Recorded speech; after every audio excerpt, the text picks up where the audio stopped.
Hello दोस्तों, स्वागत है आप सभी का समसामयिक घटना चक्र के इस ऑनलाइन प्लेटफॉर्म पर। मैं मोहित आप सभी का हार्दिक स्वागत करता हूं। आज अपने इस वीडियो में लोग चर्चा करेंगे 14 और 15 दिसंबर 2025 के महत्वपूर्ण करंट अफेयर, जो विभिन्न पत्र पत्रिकाओं में आपकी परीक्षा के दृष्टिकोण से इंपॉर्टेंट है। और daily newspaper based current affair पर हम लोग डेली शाम को 7:30 इस वीडियो में चर्चा करते हैं। यहाँ पर देखा जाए, ये वीडियो आपके समक्ष प्रस्तुत की जा रही है। 14 और 15 दिसंबर के महत्वपूर्ण करंट अफेयर को समाहित किया गया है, जो आपके आगामी सभी परीक्षाओं के लिए, जिनमें यूपी पीसीएस परीक्षा, बीपीएससी हो, एमपीपीएससी हो, छत्तीसगढ़ पीसीएस हो, बिहार पीसीएस हो, कोई भी परीक्षा हो, साथ ही साथ अन्य एक दिवसीय परीक्षाओं के लिए, बैंक, एसएससी, रेलवे के लिए महत्वपूर्ण करंट अफेयर डेली शाम को 7:30 बजे आपके समक्ष प्रेजेंट की जाती है। इस वीडियो क्लास पीपीटी, पीडीएफ इत्यादि ज्वाइन करने के लिए, प्राप्त करने के लिए आप हमारा जो मासिक पैकेज इसको ज्वाइन कर सकते हैं। दिसंबर महीने का मासिक पैकेज इसी वीडियो के पिन कमेंट में आप चेक करेंगे तो वहां से आपको लिंक मिल जाएगा, उसको आप ज्वाइन कर सकते हैं, जिससे व्हाट्सएप कम्युनिटी में आपको सारी सुविधाएं प्रोवाइड की जाती है। चलिए स्टार्ट करते हैं महत्वपूर्ण करंट अफेयर। उससे पहले पिछली वीडियो हमने क्या पढ़ा था उसको रिवाइज करते हैं। मुंबई में International Organisation for Marine Aids and Navigation Council के तीसरे सत्र का उद्घाटन किसके द्वारा किया गया था? केंद्रीय मंत्री सर्बानंद सोनोवाल के द्वारा किया गया था। ये पॉइंट हमने पिछले वीडियो में चर्चा की थी। और इसी दौरान देखा जाए, भारत ने 75 सौर ऊर्जा चलित लाइट हाउस स्थलों के लिए डिजिटल टिकटिंग पोर्टल लॉन्च किया था, जो समुद्री भारत दृष्टि 2030 के तहत नेविगेशन को प्रोत्साहित करेगा। ठीक है, यहां पर अगले पॉइंट पर चर्चा करें। भारत और ब्रुनेई ने नई दिल्ली में रक्षा सहयोग हेतु संयुक्त कार्य समूह, जो ज्वाइंट वर्किंग ग्रुप होता है, इसकी पहली बैठक आयोजित की गई थी। ठीक है, तो ये पॉइंट आपको याद रखना है कि भारत और ब्रुनेई के बीच में जो रक्षा सहयोग हेतु संयुक्त कार्य समूह की पहली बैठक कहां पर आयोजित की गई थी? नई दिल्ली में इसका आयोजन किया गया था। यहां पर देखें, अगले पॉइंट पर हमने चर्चा की थी कि चीन और ब्राजील ने रेडियो खगोल विज्ञान और गहरे अंतरिक्ष अनुसंधान हेतु संयुक्त अंतरिक्ष प्रौद्योगिकी प्रयोगशाला का उद्घाटन किया है। ठीक है, तो याद रखना, चीन ने किसके साथ मिलकर? ब्राजील के साथ मिलकर संयुक्त अंतरिक्ष प्रौद्योगिकी प्रयोगशाला का उद्घाटन किया। अगले पॉइंट पर चर्चा करें। नई दिल्ली में शिक्षा मंत्रालय ने भारतीय भाषा उत्सव 2025 many languages one emotion theme पर आयोजित किया। ठीक, तो आपको याद रखना है कि ये जो भारतीय भाषा उत्सव 2025 है, इसका आयोजन कहां पर किया गया था? इसका आयोजन नई दिल्ली में किया गया था। आगे हम चर्चा करें, भारतीय भाषा उत्सव को आदिवाड़ी भारत की पहली एआई संचालित जनजातीय भाषा अनुवादक प्रस्तुत भी किया गया यहाँ पर। ठीक है, आगे चर्चा करें। विश्व बैंक ने हरियाणा के क्लीन एयर प्रोजेक्ट के लिए 305 बिलियन अमेरिकी डॉलर की वित्तीय सहायता को मंजूरी प्रदान की है। ठीक है, डेनमार्क ने 15 वर्ष से कम आयु के बच्चों के लिए सोशल मीडिया उपयोग प्रतिबंधित करने का प्रस्ताव पेश किया था। यह पॉइंट मैंने आपको बताया था कि अभी देखा जाए तो 10 दिसंबर को, कब? 10 दिसंबर को किसके द्वारा? ऑस्ट्रेलिया के द्वारा। ठीक है, ऑस्ट्रेलिया द्वारा प्रतिबंध लगा दिया गया है। 16 वर्ष से कम उम्र के बच्चों के सोशल मीडिया उपयोग पर पूर्ण रूप से प्रतिबंध किस देश ने लगाया है? तो यहां पर ऑस्ट्रेलिया के द्वारा लगाया गया है। और यहां पर अब किसने प्रस्ताव पेश किया है? डेनमार्क ने पेश किया है। ठीक है, आगे चर्चा करें। वर्ल्ड इक्वालिटी रिपोर्ट 2026 जारी की गई, जिसमें बताया गया कि भारत विश्व में सबसे बड़ी असमान अर्थव्यवस्था में से एक है, जहां शीर्ष 10% के साथ राष्ट्रीय आय के 58%, यहां पर देखा जाए 58%, जिन कुल राष्ट्रीय आय का 58% शीर्ष 10% लोगों के पास है। ठीक है, आगे चर्चा करें। मेघालय में यहां पर देखा जाए 2 नई प्रजातियां खोजी गई हैं जंपिंग मकड़ियों की, जंपिंग स्पाइडर की। ठीक है, 2 नई प्रजातियां खोजी गई, कहां से? तो मेघालय से खोजी गई थी। इस पॉइंट पर भी हमने पिछले वीडियो में चर्चा की थी। आगे देखें, अभिनेत्री जो आलिया भट्ट है, इनको जेद्दा में देखा जाए आयोजित रेड सी इंटरनेशनल फेस्टिवल में गोल्डन ग्लोब्स होराइजन अवार्ड से सम्मानित किया गया है। ठीक है, तो किस भारतीय अभिनेत्री को गोल्डन ग्लोब्स होराइजन अवार्ड से सम्मानित किया गया है? वो है आलिया भट्ट। आगे चर्चा करें। यूनिवर्सल हेल्थ कवरेज डे कब मनाया जाता है? हर साल 12 दिसंबर को मनाया जाता है। और इस बार 12 दिसंबर को मनाया गया। थीम क्या था? सभी के लिए सुलभ स्वास्थ्य सेवाएं। क्या है? सभी के लिए सुलभ स्वास्थ्य सेवाएं इसका थीम है। आगे चर्चा करते हैं। शाहरुख खान को द न्यूयॉर्क टाइम के द्वारा 2025 की दुनिया की 67 सबसे स्टाइलिश हस्तियों की सूची में शामिल किया गया है। ठीक है, तो न्यूयॉर्क टाइम्स के द्वारा देखा जाए 2025 की सबसे स्टाइलिश हस्तियों में कौन से भारतीय अभिनेता को शामिल किया गया? शाहरुख खान को शामिल किया गया है। आगे चर्चा करें। प्रयागराज माघ मेले का पहला आधिकारिक लोगो जारी किया गया, जिसमें सूर्य, चंद्रमा और अक्षय वट के प्रतीक को दर्शाया गया है। ठीक है, टाइम्स पत्रिका ने देखा जाए द आर्किटेक्ट ऑफ एआई को 2025 के लिए पर्सन ऑफ द ईयर घोषित किया है। ठीक, तो यहां पर 2025 के लिए किसको घोषित किया गया है person of the year? Times पत्रिका के द्वारा तो आर्किटेक्ट्स ऑफ एआई को चुना गया है। ठीक है, और यूनेस्को के द्वारा देखा जाए तो दीपावली को जो अमूर्त सांस्कृतिक विरासत की सूची है उसमें शामिल कर लिया गया है, जिसमें भारत में अब कुल संख्या कितनी हो गई है? 16 हो गई है। ठीक है, एशियाई विकास बैंक ने भारत कि 2025-26 के लिए विकास दर का अनुमान जो है ये बढ़ाकर कितना कर दिया है, 7.2% कर दिया है। इस पॉइंट पर हमने पिछले वीडियो में चर्चा की थी। और चेक गणराज्य के आंद्रे बॉबिस जो है ये नए प्रधानमंत्री नियुक्त हुए हैं, इस पॉइंट पर भी हमने पिछले वीडियो में चर्चा की थी। ठीक है, साथ ही साथ आईआईटी बॉम्बे के शाइन, ठीक है, आईआईटी बॉम्बे के शाइन प्रोजेक्ट ने 250 करोड़ रुपए का देश का पहला incubator linked deep tech venture capital fund launch किया है। इस पॉइंट पर हमने पिछले वीडियो में चर्चा की थी। ठीक है, आगे देखें, केंद्र सरकार ने सहकारी क्षेत्र में विश्व की सबसे बड़ी अनाज भंडारण पहल शुरू की है। सहकारी क्षेत्र की विश्व की सबसे बड़ी अनाज भंडारण पहल केंद्र सरकार के द्वारा स्टार्ट किया गया है। ठीक है, आगे चर्चा करें, भारतीय ग्रैंड मास्टर प्रज्ञानंद रमेश बाबू जो है ये फिडे सर्किट 2025 खिताब जीता है इन्होंने, और 2026 जो कैंडिडेट्स टूर्नामेंट था उसके लिए क्वालिफाई कर लिया है। ठीक, तमिलनाडु के वरिष्ठ आईएएस अधिकारी हैं सुप्रिया साहू, इनको देखा जाए UNEP champion of the earth award 2025 से सम्मानित किया गया है। ठीक है, तो कौन भारतीय हैं, कौन भारतीय अधिकारी हैं जिनको देखा जाए यूनेप के द्वारा, ठीक, यूनेप के द्वारा champion of the earth award 2025 से सम्मानित किया गया, तो उनका नाम क्या है, सुप्रिया साहू नाम है। चलिए आगे देखते हैं, जसप्रीत बुमराह यहां पर चर्चा कर ले तो टेस्ट, वनडे और टी20 तीनों प्रारूपों में 100 से अधिक विकेट लेने वाले पहले भारतीय गेंदबाज बन गए हैं। ठीक है, और वहीं पर आगे चर्चा करें, वाराणसी में देश का पहला हाइड्रोजन ईंधन सेल से चलने वाला जलयान वाटर टैक्सी नमो घाट से शुरू हुआ है। इस पॉइंट पर भी हमने पिछले वीडियो में चर्चा की थी। तो ये इतने कुछ महत्वपूर्ण पॉइंट थे जितने पिछले वीडियो हमने चर्चा की थी। अब आइए चर्चा करते हैं आज अपने इस वीडियो में कौन कौन से ऐसे पॉइंट्स जो आपकी परीक्षा के लिए महत्वपूर्ण है, जिन पे हम लोग अपने इस वीडियो में चर्चा करेंगे। यहाँ पर देखते हैं पहले पॉइंट क्या है। पहला पॉइंट है, भारत, चीन और अन्य एशियाई देशों के से आयात के लिए मैक्सिको ने देखा जाए 50% तक का शुल्क लगा दिया है।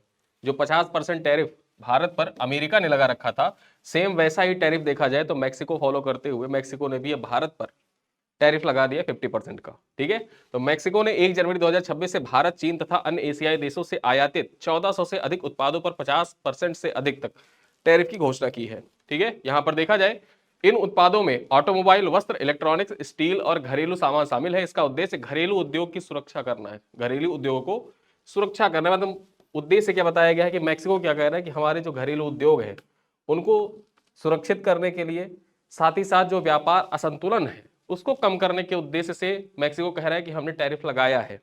ठीक है, और यहाँ पर भारत की ओर से देखा जाए, भारत की ओर से ऑटोमोबाइल, ठीक है, टेक्सटाइल, इलेक्ट्रॉनिक्स, स्टील, इन सब का ज्यादा निर्यात किया भी जाता है अन्य देशों को, मैक्सिको को होता है, तो मैक्सिको ने टैरिफ लगा दिया इस पे। चर्चा करें, विश्लेषकों का कहना है कि यह कदम यूएसएमसीए ढांचे के तहत अमेरिकी रणनीतिक हितों के अनुरूप है। साथ ही साथ यहां पर चीन ने इस फैसले की आलोचना भी की है, जबकि भारतीय निर्यातकों को अपनी रणनीतियां जो है उनको समायोजित करने तथा सप्लाई चेन में विविधता लाने की आवश्यकता पर जोर दिया गया है। ठीक है, आगे चर्चा करें, दूसरी खबर क्या है, संयुक्त राज्य अमेरिका का गोल्ड कार्ड निवेशक लिंक रेजिडेंस प्रोग्राम लॉन्च हुआ है। अब इस प्रोग्राम के बारे में चर्चा करते हैं, क्या है ये प्रोग्राम। यहां पर देखें तो संयुक्त राज्य अमेरिका ने गोल्ड कार्ड नामक नया निवेश लिंक रेजिडेंसी प्रोग्राम पेश किया है, जो संपन्न व्यक्तियों और कंपनियों को स्थायी निवास और नागरिकता का त्वरित मार्ग प्रदान करता है। ठीक है, यहां पर देखा जाए EB-5 वीजा की जगह लेने वाले इस प्रोग्राम में व्यक्तिगत आवेदकों के लिए $1 मतलब $1 मिलियन और कॉर्पोरेट आवेदकों के लिए $2 मिलियन का प्रवेश शुल्क निर्धारित है। साथ ही साथ यहां पर देखा जाए $15,000 का वेटिंग शुल्क लिया जाएगा।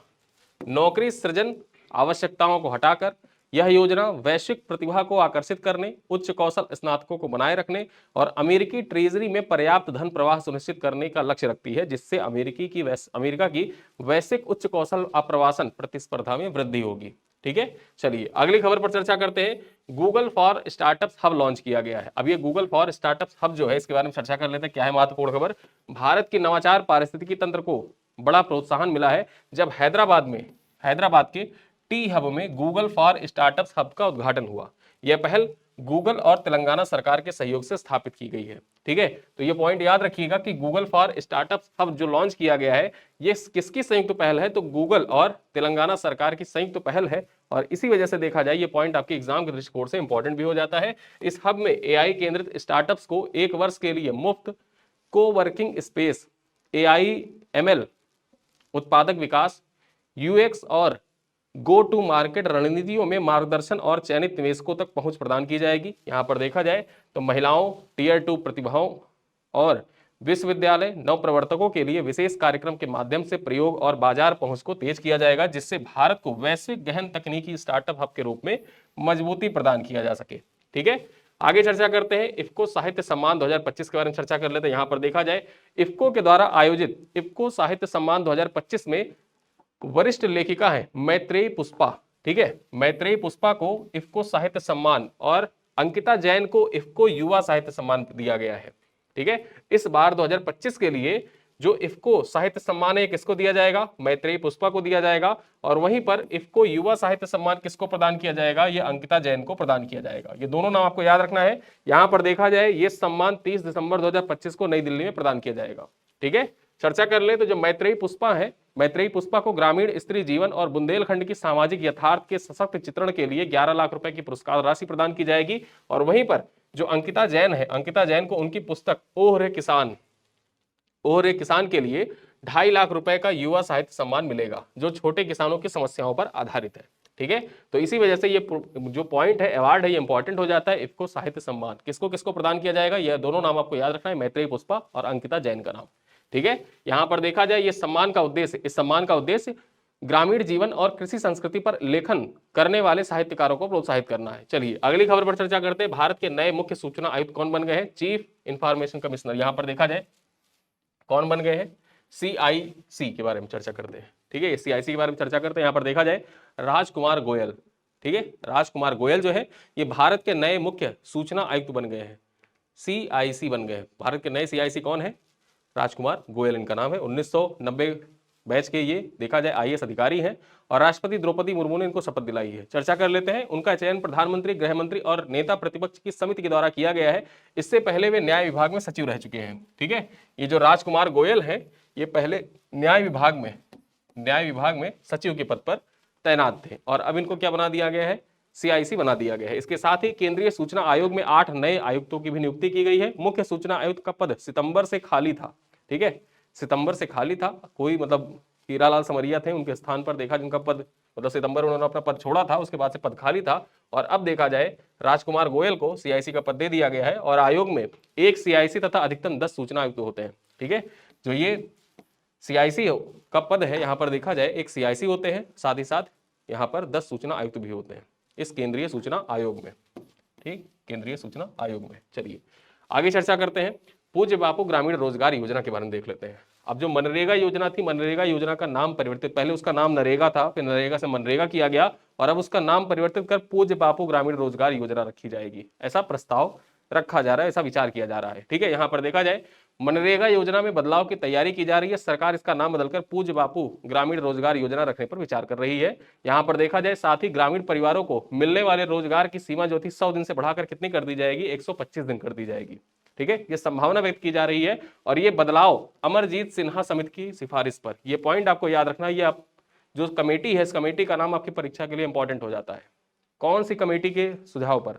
ठीक है, तो पूज्य बापू ग्रामीण रोजगार योजना रखा जाएगा मनरेगा का नाम, तो अमरजीत सिन्हा समिति की सिफारिश पर। आगे चर्चा करें। प्रस्तावों में फंडिंग व्यवस्था में सुधार और बिहार जैसे आर्थिक रूप से कमजोर राज्यों की योजना के बेहतर क्रियान्वयन पर भी ध्यान दिया गया है। फिलहाल पिछले 5 वर्षों में प्रति परिवार औसतन लगभग 50 दिन रोजगार मिला है। ठीक है, यहाँ पर देखा जाए इसके आंकड़े देख लिया जाए तो पिछले 5 वर्षों में देखा जाए तो हुआ क्या है कि प्रति परिवार औसतन लगभग 50 दिन का रोजगार मिला है इस योजना के अंतर्गत। ठीक, जबकि वादा कितना था? 100 दिन रोजगार का था। चलिए, युवराज सिंह और हरमनप्रीत कौर के सम्मान में स्टेडियम में 2 स्टैंड्स का नाम रखा गया है। ठीक है, यहाँ पर चर्चा कर लेते हैं। पंजाब के न्यू चंडीगढ़ स्थित मुल्लापुर स्टेडियम में भारतीय क्रिकेटर युवराज सिंह और हरमनप्रीत कौर के सम्मान में स्टेडियम के 2 स्टैंड्स का नाम उनके नाम पर रखा गया है। इसका उद्घाटन पंजाब के मुख्यमंत्री भगवंत सिंह मान ने किया और साथ ही साथ भारत और दक्षिण अफ्रीका के बीच दूसरे T20 मैच के पहले यह किया गया था। ठीक है, चर्चा कर ले। यह मुल्लापुर स्टेडियम है, मुल्लापुर स्टेडियम में आयोजित हुआ पहला अंतरराष्ट्रीय मैच भी था। भारत और दक्षिण अफ्रीका के बीच में हुआ था। ये मुल्लापुर स्टेडियम जो था यहाँ पर आयोजित पहला पुरुष अंतरराष्ट्रीय मैच था। ठीक है, यह सम्मान पंजाब के इन 2 दिग्गज खिलाड़ियों के क्रिकेट में योगदान को मान्यता भी प्रदान करता है। आगे चर्चा करते हैं। यहाँ पर देखा जाए एमएसएमई मंत्रालय और अमेजन के बीच में समझौता हुआ है। किस लिए समझौता हुआ है, आइए उस पर चर्चा करते हैं। यहाँ पर देखा जाए एमएसएमई मंत्रालय और अमेजन के बीच में एक समझौता हुआ है, जिसके तहत पीएम विश्वकर्मा योजना में पंजीकृत कारीगरों को अमेजन पर ऑनलाइन प्लेटफॉर्म पर अपने उत्पाद बेचने का अवसर मिलेगा। ठीक है, जो अमेजॉन होता है, अमेजॉन पर, अमेजॉन ऑनलाइन प्लेटफॉर्म, वहां से आप देखते हैं ई नेटवर्क मार्केटिंग आप वहां से करते हैं। तो अब देखा जाए जो पीएम विश्वकर्मा योजना के अंतर्गत पंजीकृत जो कारीगर हैं, ये कारीगर अपने उत्पाद अमेजन पर बेच पाएंगे और इसी चीज के लिए एमएसएमई मंत्रालय और अमेजन के बीच में समझौता ज्ञापन हुआ है। यहां पर देखा जाए इस पहल से पारंपरिक हस्तशिल्प करने वाले कारीगरों को डिजिटल बाजार, अधिक ग्राहक पहुंच और बेहतर आय के अवसर मिलेंगे। यहां पर चर्चा करें, अमेजन कारीगरों और ऑनलाइन बिक्री का प्रशिक्षण देगा, जबकि मंत्रालय पंजीकरण और अनुमोदन में सहायता प्रदान करेगा। ठीक है, तो ये इंपॉर्टेंट हो जाता है आपके परीक्षा के दृष्टिकोण से। साथ ही साथ यहाँ पर देखा जाए, ये कदम कारीगरों को आत्मनिर्भर बनाने और उनके उत्पादों को राष्ट्रीय स्तर पर पहचान दिलाने में मदद प्रदान करेगा। ठीक है, चलिए अगली खबर देखते हैं विज्ञानिका के बारे में। विज्ञानिका विज्ञान साहित्य महोत्सव 2025 का आयोजन चर्चा कर लेते हैं। विज्ञानिका विज्ञान साहित्य महोत्सव 2025 का आयोजन 8-9 दिसंबर 2025 को किया गया था। यह महोत्सव इंडिया इंटरनेशनल साइंस फेस्टिवल 2025 का हिस्सा था। ठीक है, जिसका आयोजन यहां पर देखा जाए, इसका आयोजन CSIR, NISCPR, विज्ञान भारती, IITM पुणे और पंजाब विश्वविद्यालय के द्वारा संयुक्त रूप से किया गया था। ठीक है, महोत्सव का उद्देश्य विज्ञान और साहित्य को जोड़ते हुए बहुभाषी रचनात्मक विज्ञान और संचार के माध्यम से समाज में वैज्ञानिक सोच और दृष्टिकोण को बढ़ावा देना था। चलिए अगली खबर पर चर्चा करते हैं, महा क्राइम OS AI। अब ये जो महा क्राइम OS AI है, इसके बारे में चर्चा कर लेते हैं। तो महाराष्ट्र में साइबर अपराध जांच को तेज और आधुनिक बनाने के लिए महा क्राइम OS AI लॉन्च किया गया है। यह माइक्रोसॉफ्ट के CEO सत्या नडेला और मुख्यमंत्री देवेंद्र फडणवीस ने मिलकर लॉन्च किया है। ठीक है, तो यहां पर याद रखना है, माइक्रोसॉफ्ट के साथ मिलकर महाराष्ट्र सरकार ने महा क्राइम OS AI लॉन्च किया है। ठीक है, ये देखा जाए, ये देश का पहला AI संचालित साइबर अपराध जांच प्लेटफॉर्म है, जो फिलहाल नागपुर के 23 पुलिस थानों में लागू है और भविष्य में राज्य के सभी 1100 थानों में इसका विस्तार किया जाएगा। ठीक है, इस पहल के साथ ही ब्रुकफील्ड ने महाराष्ट्र में $1 अरब के निवेश की घोषणा भी की है, जिससे डिजिटल और तकनीकी ढांचे को मजबूती भी मिलेगी।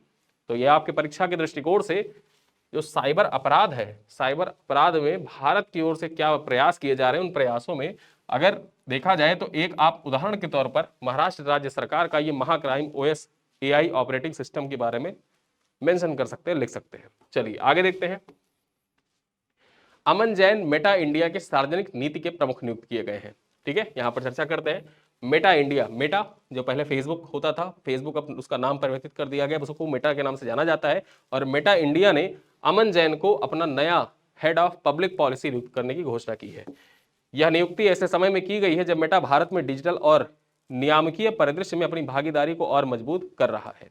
ठीक है, अमन जैन अगले वर्ष की शुरुआत में कार्यभार संभालेंगे और मेटा के सबसे महत्वपूर्ण वैश्विक बाजारों में से एक भारत में कंपनी की नीति रणनीति को आकार देने में अहम भूमिका निभाएंगे। चलिए आगे देखते हैं, अजय कुमार शुक्ला बने PNB हाउसिंग फाइनेंस के MD और CEO। ठीक है, तो PNB हाउसिंग फाइनेंस ने अजय कुमार शुक्ला को अपना नया प्रबंध निदेशक यानी कि मैनेजिंग डायरेक्टर व मुख्य कार्यकारी अधिकारी नियुक्त करने की घोषणा की है। ठीक है, यहां पर देखा जाए, यह नियुक्ति कंपनी के लिए एक महत्वपूर्ण नेतृत्व परिवर्तन का संकेत है, ऐसे समय में जब भारत का हाउसिंग फाइनेंस क्षेत्र तेजी से प्रतिस्पर्धा और विस्तारशील हो रहा है।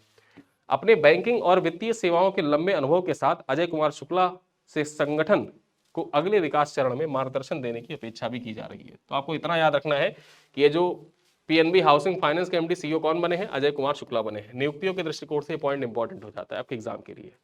कोलकाता में लियोनेल मेसी की 70 फुट ऊंची लौह प्रतिमा का अनावरण किया गया है।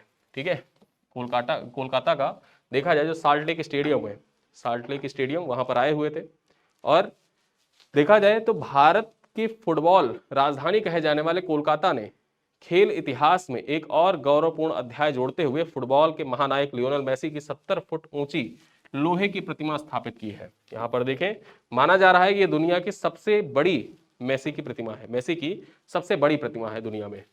ये भव्य प्रतिमा Shri Bhumi supporting club Lake Town South Dumdum में स्थापित की गई है और इसके अनावरण को लेकर प्रशंसकों में भारी उत्साह भी था। चलिए आगे चर्चा करते हैं, मंगल ग्रह का चक्कर लगा रहे मावेन अंतरिक्ष यान जो था, नासा से इसका संपर्क टूट गया है। जो मावेन अंतरिक्ष यान था, नासा से इसका संपर्क टूट गया है। देख लेते हैं यहाँ पर क्या खबर है, नासा के मंगल ऑर्बिटर मावेन से अचानक संपर्क टूट गया है। यह घटना तब हुई है जब यान मंगल ग्रह के पीछे गया था। ठीक है, यानी कि जैसे ये मंगल ग्रह है और यहाँ पर पृथ्वी है। ठीक, अब ये जैसे मावेन ग्रह यहाँ मतलब मावेन जो अंतरिक्ष यान था ये मंगल के पीछे पहुंचा, सेम उसी टाइम पर देखा जाए तो नासा से इस ग्रह का मतलब ये जो अंतरिक्ष यान था, इस अंतरिक्ष यान का संपर्क पूरी तरीके से टूट गया। और संपर्क टूटने से पहले मावेन सामान्य रूप से काम कर रहा था।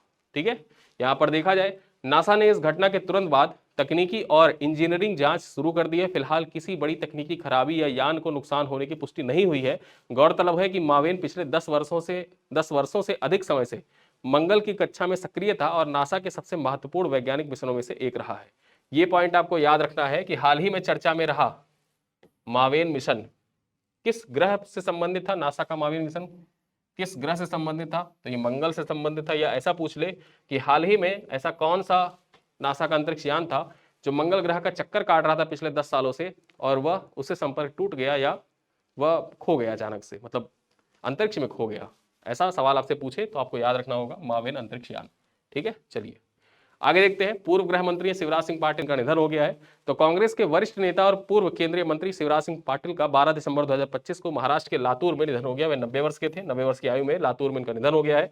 परिवार के अनुसार देखा जाए तो एक अल्पकालिक बीमारी के कारण इनका निधन हो गया। ठीक है, इनके जो निवास था देवघर में ही इनका निधन हो गया। उनका जाना भारतीय राजनीति में एक महत्वपूर्ण दौर का अंत माना जा रहा है। तो ये सारी बेसिक पॉइंट्स हैं इनके बारे में जो श्रद्धांजलि व्यक्त की गई है। लेकिन आपको ये याद रखना है कि पूर्व गृह मंत्री थे शिवराज पाटिल। ठीक है, गृह मंत्री रह चुके हैं शिवराज पाटिल। महाराष्ट्र से इनका संबंध था, लातूर के रहने वाले थे। 90 वर्ष की आयु में इनका निधन हो गया। चलिए आगे चर्चा करते हैं। बैंक ऑफ बड़ौदा को द बैंकर के द्वारा भारत का सर्वश्रेष्ठ बैंक के रूप में मान्यता मिली है। ठीक है, तो द बैंकर के द्वारा भारत का सर्वश्रेष्ठ बैंक किसको घोषित किया गया है, तो बैंक ऑफ बड़ौदा को घोषित किया गया है। यहां पर चर्चा करते हैं। बैंक ऑफ बड़ौदा को फाइनेंशियल टाइम्स की प्रतिष्ठित प्रकाशन है द बैंकर, इसके द्वारा आयोजित banker of the year award 2025 Asia Pacific में बेस्ट बैंक इन इंडिया के सम्मान से नवाजा गया है। ठीक, यहां पर चर्चा करते हैं। यह उपलब्धि बैंक के तेजी से हुए परिवर्तन, नवोन्मेषी बैंकिंग सेवाओं और भारत की वित्तीय प्रणाली को मजबूत करने में इसकी बढ़ती भूमिका को प्रदर्शित करती है। ठीक है, तो ये पॉइंट आपको याद रखना है और ये आपके परीक्षा के दृष्टिकोण से मोस्ट इंपॉर्टेंट पॉइंट भी हो जाता है। ठीक है, प्रीलिम्स के लिए इंपॉर्टेंट पॉइंट हो जाता है कि द बैंकर के द्वारा किस बैंक को भारत का सर्वश्रेष्ठ बैंक घोषित किया गया है।